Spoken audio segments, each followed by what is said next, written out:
दोस्तों नमस्कार, मैं हूं डॉक्टर सीवी सिंह और एक बार फिर हाजिर हूं सही, सटीक और साइंटिफिक इंफॉर्मेशन के साथ। दोस्तों आज मैं बात करूंगा उन प्रश्नों की जो मेरे किसान भाई बार बार करते हैं कि अचानक से गाय का दूध कम हो गया।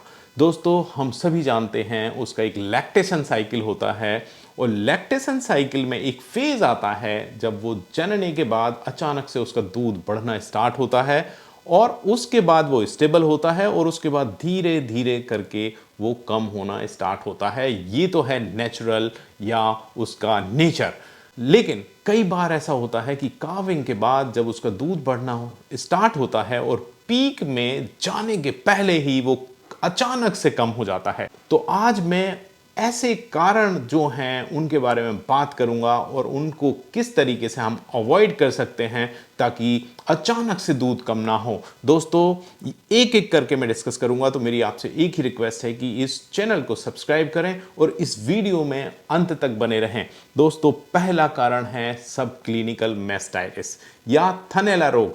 अगर उस एनिमल को थनैला है या सब क्लिनिकल मैस्टाइटिस है, सब क्लिनिकल मतलब कई बार ऐसा होता है कि आपको देर से पता चलता है कि उसको मैस्टाइटिस है, और अगर वो मैस्टाइटिस में चला गया तो आप ये मान के चलिए कि ये जो कारण है ये मोस्ट ऑफ द केसेस में मेन कारण होता है कि उसका अचानक से दूध का प्रोडक्शन कम हो जाए। तो आप याद रखिए उसके जो अडर की हेल्थ है या थन जो है, कोशिश करिए कि थनैला से हमेशा बचाव के आप उपाय करें, और अगर उसको थनैला है तो उसका जल्दी से जल्दी इलाज कराने के प्रयास करें।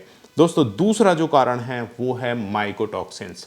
माइकोटॉक्सिन्स या फंगस होने के कारण, या फीड में अगर फंगस है या आप जो भी आहार उसको देते हैं उसमें टॉक्सिन्स हैं जिसको हम नॉर्मली अफ्लाटॉक्सिन बोलते हैं, अगर वो टॉक्सिन्स हैं तो ऐसी स्थिति में भी जो पशु है उसका मिल्क प्रोडक्शन अचानक से कम होना शुरू हो जाता है।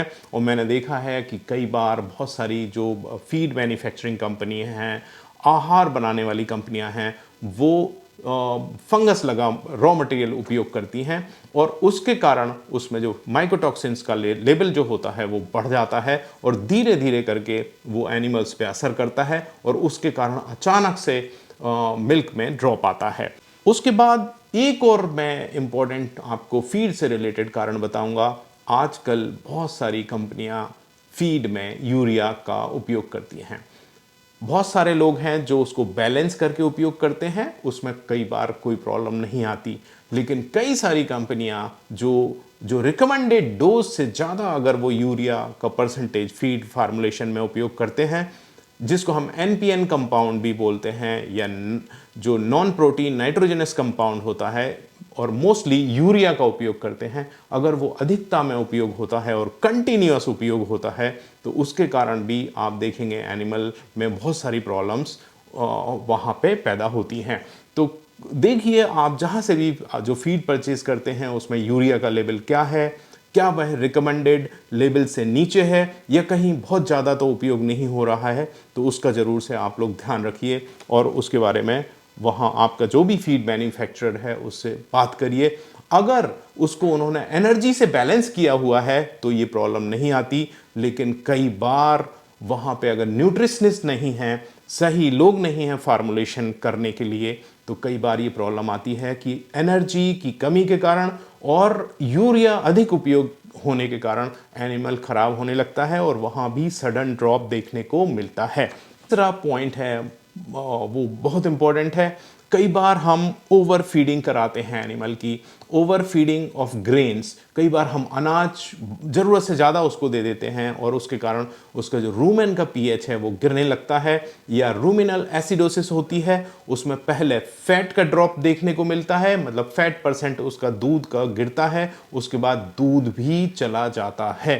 तो ओवर फीडिंग से बचें, हमेशा राशन को बैलेंस करें, आप उसकी रिक्वायरमेंट से उसको ना अधिक हो ना कम हो, और जो दूसरा है, कई बार मैं ओवर फीडिंग ऑफ मैं देखता हूँ ग्रेन के साथ साथ लोग कई बार उसको तेल भी पिलाते हैं, बहुत सारा तेल पिला देते हैं, और फैट की ओवरडोजिंग के कारण जो फाइबर डाइजेशन है या जो फाइबर के ऊपर उसकी कोटिंग होती है उसके कारण भी उसका डाइजेशन जो है वो डिस्टर्ब होता है, जिसके कारण उसकी एपेटाइट कम होती है और धीरे धीरे करके मिल्क में अचानक से ड्रॉप देखने को मिलता है। उसके बाद है विटामिन्स और मिनरल्स की कमी होना।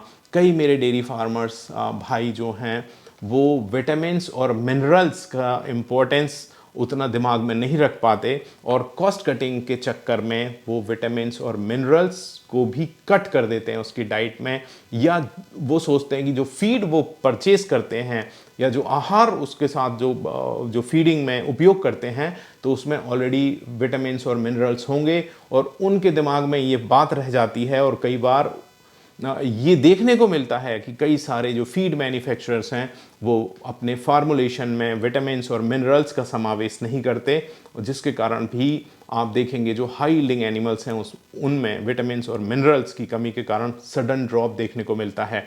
इसका मैं आपको एक ही चीज़ मैं आपको रिकमेंड करूंगा कि हमेशा मिनरल मिक्सचर आप अपना खुद परचेज करें, अच्छी कंपनी का परचेज करें और उसका उपयोग आप फीडिंग में करें। साथ ही विटामिन्स और मिनरल्स आप ये मान के चलिए कि मिल्क प्रोडक्शन के साथ साथ उसका जो रिप्रोडक्टिव सिस्टम है या प्रजनन तंत्र है उसके लिए भी बहुत आवश्यक है। तो ग्रीन फॉडर और मिनरल्स, आप ग्रीन फॉडर मैं इसलिए रिकमेंड करता हूँ कि ये एक नेचुरल सोर्स होता है विटामिन्स का, और साथ में आप मिनरल मिक्सचर का उपयोग अवश्य करें।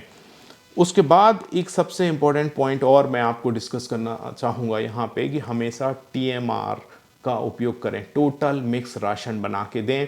मतलब आपका जो फीड है, आहार है, पशु आहार है, उसके साथ साथ भूसा और हरे चारा या साइलेज को इनको आप मिक्स करके खिलाएं ताकि उसका जो डाइजेशन है वो प्रॉपर बना रहे, जुगाली प्रॉपर करे, और साथ साथ में उसके अंदर एसिडोसिस डेवलप होने के चांसेस बिल्कुल कम से कम हो जाएं। तो टोटल मिक्स राशन बनाकर आप पशु को खिलाएं। उसके बाद बहुत इंपॉर्टेंट पॉइंट है कि उसको पानी की मात्रा भरपूर आवश्यकता होती है। अगर आप फीडिंग बहुत अच्छी करा रहे हैं, मिनरल मिक्सचर खिला रहे हैं, सब कुछ खिलाया आपने, और पानी की मात्रा या जो साफ़ सुथरा पानी उसको उपलब्ध नहीं कराया, तो आप ये मान के चलिए कि आपकी सारी मेहनत बेकार चली जाएगी। क्योंकि जो पानी है वो आप देखें ना, बॉडी में बहुत बड़ा काम करता है, उसी के अंदर सारे तत्व घुलने हैं और फिर वो ब्लड में वहाँ से ट्रांसफ्यूज़ होके आप देखेंगे मिल्क प्रोडक्शन भी बढ़ता चला जाएगा अगर आप उसको 24 आवर्स साफ़ सुथरा पानी उपलब्ध कराएंगे तो पानी पे बहुत ज़्यादा ध्यान दीजिए। और लास्ट पॉइंट मेरा बहुत इंपॉर्टेंट है कि जब भी आप फीडिंग प्रोग्राम स्टार्ट करते हैं, आपका एनिमल मिल्क में जा रहा होता है, तो डीवर्मिंग कराना ना भूलें। डीवर्मिंग मतलब पेट के कीड़ों की दवाई देना ना भूलें। डीवर्मिंग बहुत ज़्यादा इम्पॉर्टेंट है।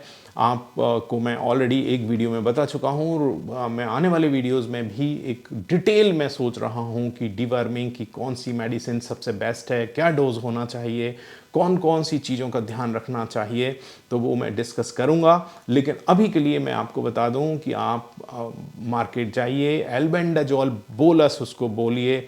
अगर आपका एनिमल प्रेग्नेंट है तो प्रेग्नेंट एनिमल के लिए फेनबेंडाजोल बोलस लेकर आइए और डीवर्मिंग अवश्य कराइए। अगर आप डीवर्मिंग नहीं कराएंगे तो बहुत सारे कॉम्प्लिकेशंस हेल्थ से रिलेटेड आपको अपने एनिमल्स में देखने मिलेंगे। दोस्तों, यूं ही साथ बने रहिए क्योंकि मैं हमेशा लेकर आता हूं सही, सटीक और साइंटिफिक इन्फॉर्मेशन। इस चैनल को सब्सक्राइब करिए, वीडियो को शेयर करिए, लाइक करना मत भूलिए। जय हिंद दोस्तों।